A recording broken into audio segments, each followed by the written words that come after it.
Espírito Santo. Amém. O anjo do Senhor anunciou Maria, ela concebeu do Espírito Santo. Ave Maria, cheia de graça, o Senhor é convosco. Bendita sois vós entre as mulheres, bendito é o fruto do vosso ventre, Jesus. Santa Maria, Mãe de Deus, rogai por nós, pecadores, agora e na hora de nossa morte. Amém. Eis aqui a serva do Senhor. Faça-se em mim segundo a vossa palavra. Ave Maria, cheia de graça, o Senhor é convosco. Bendita sois vós entre as mulheres, bendito é o fruto do vosso ventre, Jesus. Santa Maria, Mãe de Deus, rogai por nós, pecadores, agora e na hora de nossa morte. Amém. E o Verbo divino se fez carne e habitou entre nós. Ave Maria, cheia de graça, o Senhor é convosco. Bendita sois vós entre as mulheres, bendito é o fruto do vosso ventre, Jesus. Santa Maria, Mãe de Deus, rogai por nós, pecadores, agora e na hora de nossa morte. Amém. Rogai por nós, Santa Mãe de Deus, para que sejamos dignos das promessas de Cristo. Oremos, infundi, Senhor, em nossas almas a vossa graça, como vos pedimos, para que nós, que pela anunciação do anjo viemos a saber o mistério de vossa encarnação, paixão e morte de cruz, cheguemos um dia à glória eterna dos céus, pelo mesmo Cristo, Senhor nosso. Amém. Caríssimo irmão e irmã, hoje nos encontramos para meditar a quarta-feira da 16ª semana do Tempo Comum. Seguimos com o livro do Êxodo, onde nos diz: toda a comunidade dos filhos de Israel partiu de Elim e chegou ao deserto de Sim, entre Elim e o Sinai, no dia 15 do segundo mês da saída do Egito. A comunidade dos filhos de Israel pôs-se a murmurar contra Moisés e Arão no deserto, dizendo: quem dera que tivéssemos morrido pela mão do Senhor no Egito, quando nos sentávamos junto às panelas de carne e comíamos pão com fartura. Por que nos trouxestes a este deserto para matar de fome a toda esta gente? O Senhor disse a Moisés: eu farei chover para vós o pão do céu. O povo sairá diariamente e só recolherá a porção de cada dia, a fim de que eu o ponha à prova, para ver se anda ou não na minha lei. No sexto dia, quando prepararem o que tiverem trazido, terão o dobro do que recolhem diariamente. E Moisés disse a Arão: dize a toda a comunidade dos filhos de Israel: apresentai-vos diante do Senhor, pois ele ouviu a vossa murmuração.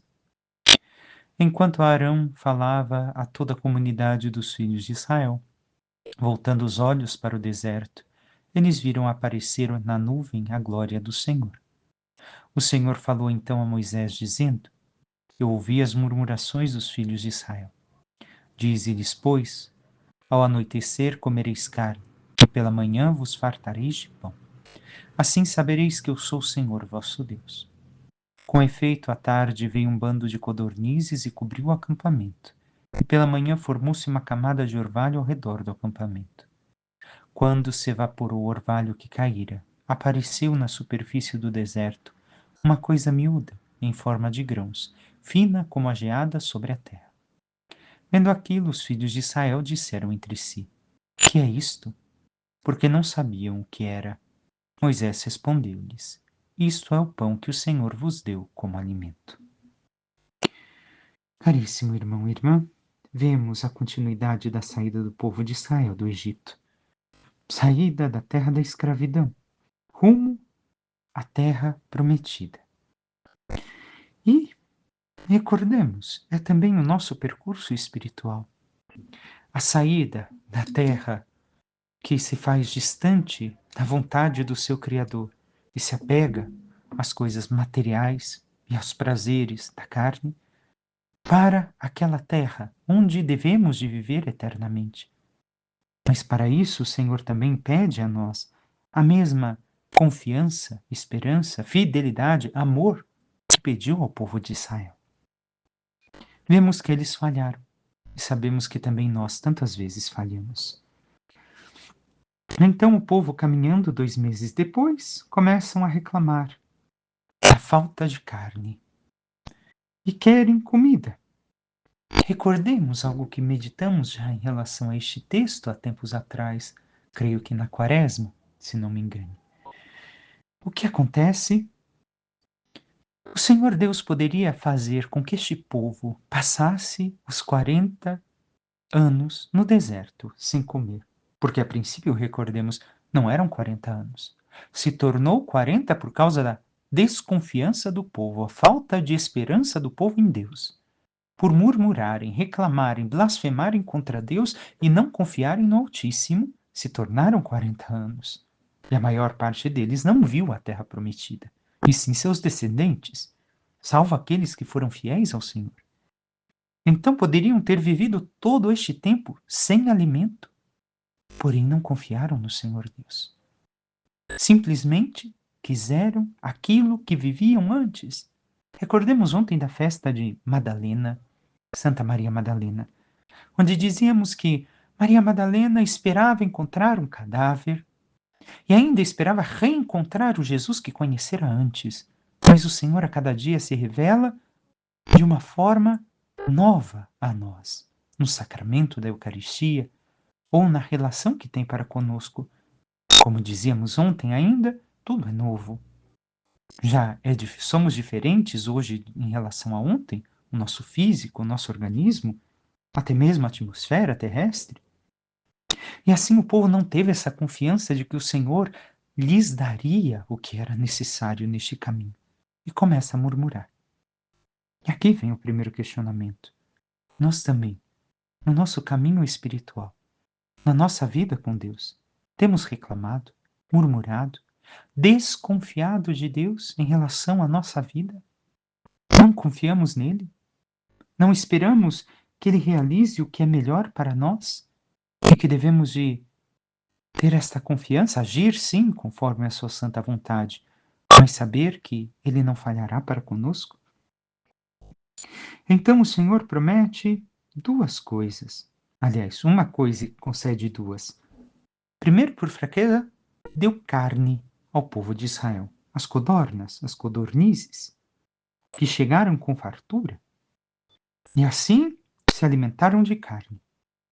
Depois, com o orvalho, caiu uma coisa miúda, escutamos no texto. E está escrito ali,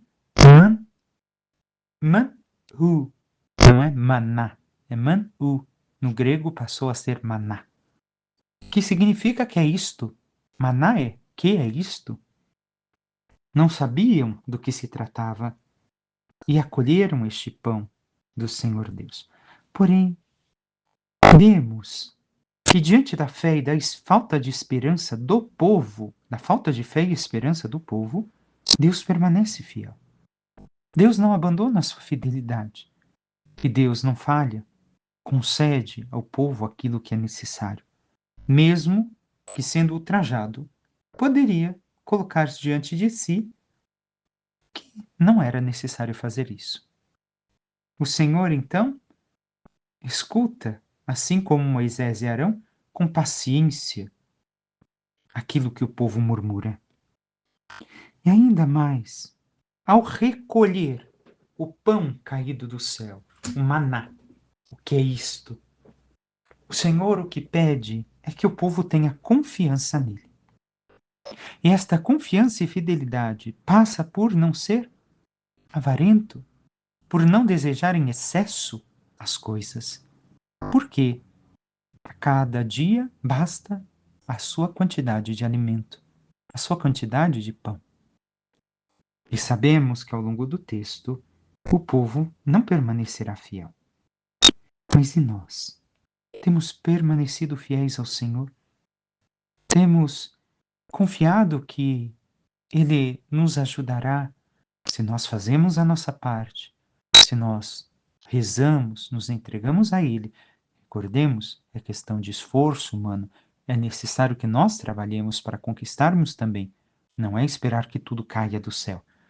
Mas nós temos agido segundo a vontade do Senhor e, assim, confiado que no momento certo Ele nos dará tudo o que necessitamos para a nossa vida, em especial espiritualmente? E diz o Salmo: O Senhor deu o pão do céu como alimento. E para nós já não é mais o maná, mas o próprio corpo, sangue, alma e divindade de nosso Senhor Jesus Cristo. E continua o Salmo: E tentaram o Senhor nos corações, exigindo alimento à sua gula. Falavam contra Deus e assim diziam: Pode o Senhor servir a mesa no deserto? Também nós temos sido gulosos, entre aspas, querendo muito, exigindo muito, para que Deus nos dê muito mais daquilo que necessitamos espiritualmente na nossa caminhada? Temos pensado, refletido naquilo que realmente nós necessitamos espiritualmente falando para caminhar e confiado em Deus? Ou temos sido gulosos, querendo mais ou aquilo que nós não nem deveríamos querer, aquilo que nem deveria de pertencer a nós? O Evangelho, continuamos São Mateus, que começa agora o discurso das parábolas. Escutamos o Evangelho. Este Evangelho seria continuado, aliás, continua um trecho amanhã, prossegue amanhã, e a explicação dele, que nós bem conhecemos, seria na sexta-feira. Então, vamos meditar brevemente algumas ligações com a explicação que Jesus dá aos seus discípulos. Naquele dia, Jesus saiu da casa e foi sentar-se às margens do mar da Galileia. Uma grande multidão reuniu-se em volta dele. Por isso, Jesus entrou numa barca e sentou-se, enquanto a multidão ficava de pé na praia, e disse-lhes muitas coisas em parábolas. O semeador saiu para semear. Enquanto semeava, algumas sementes caíram à beira do caminho, e os pássaros vieram e as comeram.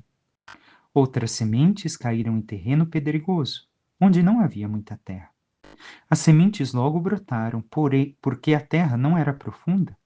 Mas quando o sol apareceu, as plantas ficaram queimadas e secaram, porque não tinham raiz. Outras sementes caíram no meio dos espinhos. Os espinhos cresceram e as sufocaram as plantas. Outras sementes, porém, caíram em terra boa e produziram a base de 100, de 60 e de 30 frutos por semente. Quem tem ouvidos, ouça. Palavra da salvação, glória a vós, Senhor.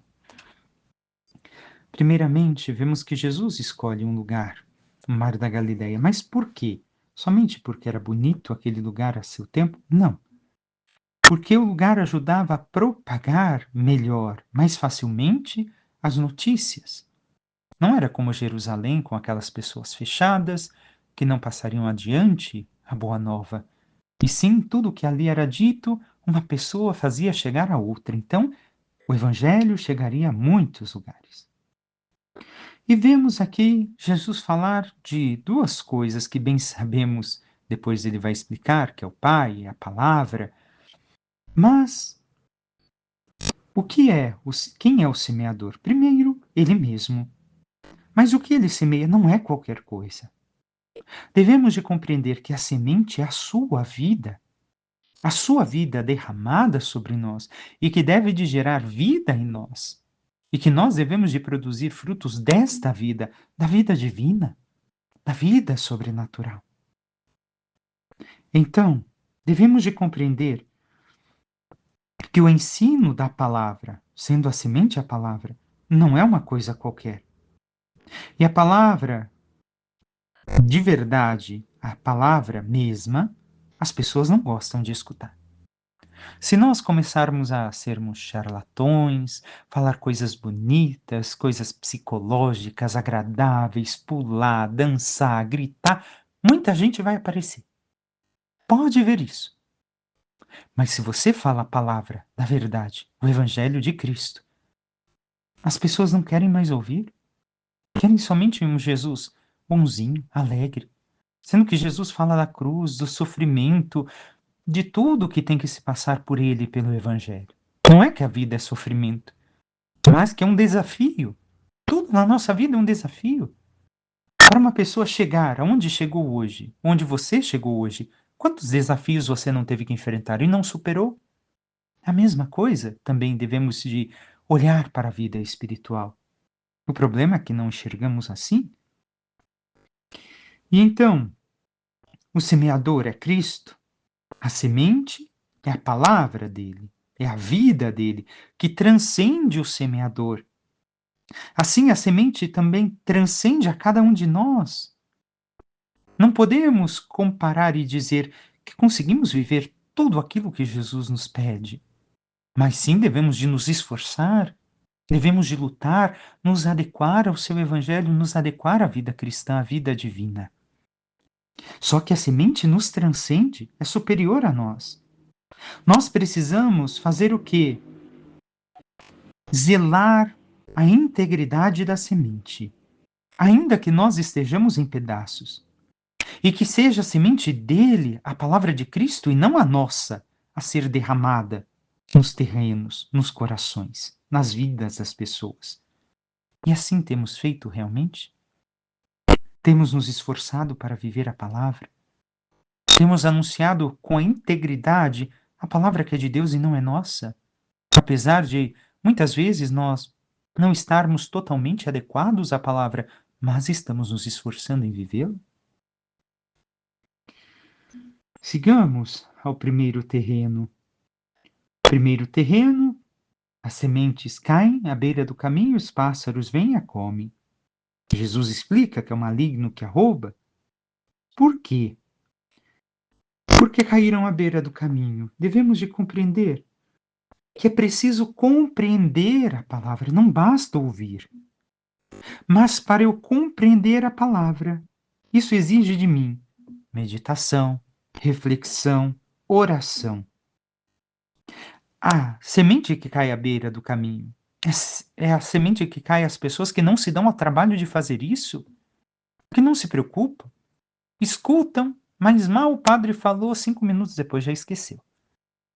Ou ainda saiu da missa, não lembra mais nada, não pratica. Ou leu o texto, ai que bonito esse texto do Evangelho, até caiu uma lágrima, fechou a Bíblia e já não lembra mais. Já esquece de tudo. Por quê? Porque não lê, não reflete, não compreende a palavra. Eu e você, temos feito assim? Temos sido como aqueles alunos ruins que o professor está ensinando, o aluno está no mundo da lua e não entende nada daquilo que o professor falou e se prestou atenção, já esqueceu? Segundo terreno, terreno pedregoso, onde não tem muita terra. Jesus fala que é aquele que recebe alegria, com alegria, mas o sol, quando chega o sofrimento, as perseguições logo desistem. Quem são essas pessoas? Às vezes são pessoas que na igreja vão de retiro em retiro, encontro em encontro, gostam daquele momento de festa, alegria, trabalhar e fazer isso e aquilo, mas quando chega em casa, acabou, entre aspas, a diversão, desiste. Ai, foi tão bom ontem o retiro. Mas hoje eu estou tão cansado, hoje eu não vou rezar. Hoje eu não vou ler a palavra. Hoje eu não vou escutar a homilia. Outro dia eu vou na missa. Eu tenho tempo, mas hoje eu não estou com vontade, não. Deixa para ir amanhã. E chega outro dia, tão pouco. Então, depois da empolgação, daquele momento que viveram na vida de fé, na igreja, abandonam tudo. Já não rezam mais, já não leem a palavra, já não procuram a vida dos santos, já não querem mais saber daquilo que o Senhor lhes pede. Somos nós assim, irmão, irmã, este terreno pedregoso? Terceiro terreno, o terreno dos espinhos. Caiu no meio dos espinhos, os espinhos cresceram, sufocaram as plantas. O que são os espinhos? Jesus fala das riquezas deste mundo, as coisas deste mundo, não só a riqueza financeira. São aquelas pessoas, infelizmente muitos cristãos, muitos talvez se encontrem aqui, conhecem a Jesus Cristo, mas se preocupam mais com suas coisas, com a sua vida, e não tem tempo para a palavra, não se preocupam em meditar, em rezar, em contemplar.